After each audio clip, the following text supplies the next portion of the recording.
Hi Gav, what kind of repair are you doing today? Hi Lucy, today I'm sizing a lady's 9 carat sapphire and diamond ring.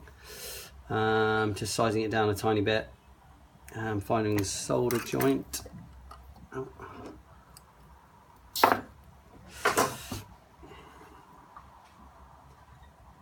So now I'm just taking out a piece of needed to make it the correct size.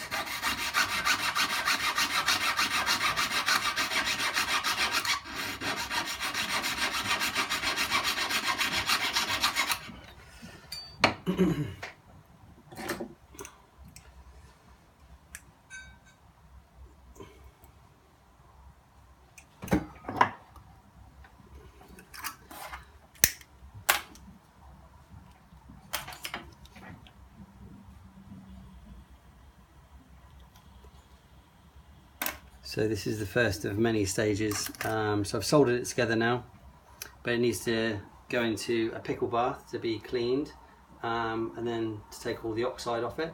Then it needs to be polished and rounded up, and that's it, all done.